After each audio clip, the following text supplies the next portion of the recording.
அதிமுகவிலிருந்து விலகிய முன்னாள் அமைச்சர்கள் தவேகாவில் இணைந்தனர். மாமல்லபுரத்தில் பிரம்மாண்ட அரசியல் நிகழ்வு. தமிழக அரசியலில் பரபரப்பை ஏற்படுத்தும் வகையில் அதிமுகவிலிருந்து விலகிய முன்னாள் அமைச்சர்கள் டாக்டர் சி. விஜயபாஸ்கர் மற்றும் எம்.ஆர். விஜயபாஸ்கர் உள்ளிட்டோர் தங்களது ஆதரவாளர்களுடன் தமிழக வெற்றிக் கழகத்தில் தவேகா அதிகாரப்பூர்வமாக இணைந்தனர். சென்னை மாமல்லபுரத்தில் நடைபெற்ற மாற்றுக் கட்சியினர் இணைப்பு விழா ஆயிரக்கணக்கான தொண்டர்கள் பங்கேற்ற பிரம்மாண்ட அரசியல் நிகழ்வாக அமைந்தது. அமைச்சர்கள் வரவேற்பு. தவேகாவின் பொதுச் செயலாளரும் அமைச்சருமான ஆனந்த், முன்னாள் அமைச்சர்கள் சி. விஜயபாஸ்கர் மற்றும் எம்.ஆர். விஜயபாஸ்கரை கட்சியில் இணைத்து வரவேற்றார். இந்த நிகழ்வு தவேகாவின் முக்கிய அரசியல் நகர்வாக பார்க்கப்படுகிறது. தவேகாவுடன் கூட்டணி வைக்க வலியுறுத்தினோம். சி. விஜயபாஸ்கர். இணைப்பு விழாவில் பேசிய முன்னாள் அமைச்சர் சி. விஜயபாஸ்கர், சட்டமன்ற தேர்தலுக்கு முன்பே அதிமுக தலைமையிடம் தவேகாவுடன் கூட்டணி அமைக்க வேண்டும் என்று வலியுறுத்தியதாக தெரிவித்தார். மேலும், தேர்தலுக்குப் பிறகு மக்கள் அளித்த பெரும் ஆதரவை மதித்து தவேகா அரசுக்கு ஆதரவு வழங்க வேண்டும் என்றும் கேட்டதாக கூறினார். ஆனால், அதிமுக பொதுச் செயலாளர் எடப்பாடி பழனிசாமி அந்த ஆலோசனைகளை ஏற்கவில்லை என்றும், அதற்கு பதிலாக திமுக ஆதரவுடன் ஆட்சி அமைக்க முயன்றதாக குற்றம் சாட்டினார். தவறான முடிவால் அதிமுக தள்ளாடுகிறது. எம்.ஆர். விஜயபாஸ்கர். முன்னாள் அமைச்சர் எம்.ஆர்.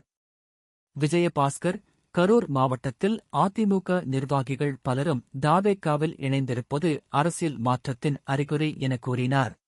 ஒரு தலைமை சரியான முடிவுகளை எடுக்காதபோது ஒரு இயக்கம் எவ்வாறு பலவீனமடைகிறது என்பதற்கு தற்போது அதிமுகவே உதாரணம் என்றும் அவர் விமர்சித்தார். இயக்கம் அல்ல, கார்ப்பரேட் கம்பெனி. அமைச்சர் செங்கோட்டையன்.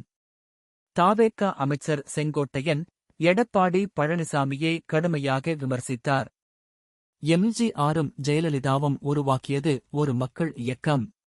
ஆனால் தற்போது எடப்பாடி பழனிசாமி நடத்துவது ஒரு கார்ப்பரேட் கம்பெனி போல மாறிவிட்டதாகவும், சிலரின் கட்டுப்பாட்டில் இயங்கும் அமைப்பாக அது மாறியுள்ளதாகவும் அவர் குற்றம் சாட்டினார். கரூர் சம்பவம் குறித்து ஆவேசம். அமைச்சர் ஆதவ் அர்ஜுனா, கரூர் சம்பவத்திற்கு திமுக அரசே முழு பொறுப்பு என குற்றம் சாட்டினார். அந்த சம்பவத்திற்கான சட்ட நடவடிக்கைகள் தவிர்க்க முடியாதவை என்றும், பாதிக்கப்பட்டவர்களுக்கு நீதி கிடைக்கும் வரை போராட்டம் தொடரும் என்றும் தெரிவித்தார். மேலும், அடுத்த சட்டமன்ற தேர்தலில் 234 தொகுதிகளிலும் திமுக டெபாசிட் இழக்கும் என நம்பிக்கை தெரிவித்தார். பாப்பா மாடல் அரசு. அமைச்சர் ரமேஷ். அமைச்சர் ரமேஷ் திமுக அரசை கடுமையாக விமர்சித்து, எதிர்க்கட்சிகள் தொடர்ந்து குற்றச்சாட்டுகள் மட்டுமே முன்வைத்து வருவதாக கூறினார். தமிழக வெற்றிக் கழகத்தின் வளர்ச்சியைக் கண்டு பதற்றமடைந்த எதிர்க்கட்சிகள் அடிக்கடி விமர்சனங்களில் ஈடுபடுவதாகவும், மக்கள் ஆதரவு தொடர்ந்து தவேகாவுக்கு அதிகரித்து வருவதாகவும் அவர் தெரிவித்தார். தமிழக அரசியலில் புதிய திருப்பம். அதிமுகவின் முக்கிய முன்னாள் அமைச்சர்கள் மற்றும் நிர்வாகிகள் தவேகாவில் இணைந்திருப்பது தமிழக அரசியலில் குறிப்பிடத்தக்க மாற்றமாக பார்க்கப்படுகிறது. இந்த இணைப்பு எதிர்கால கூட்டணி அரசியல் மற்றும் சட்டமன்ற தேர்தலுக்கான அரசியல் கணக்குகளை மாற்றக்கூடிய முக்கிய நிகழ்வாக அரசியல் வட்டாரங்களில் பேசப்பட்டு வருகிறது.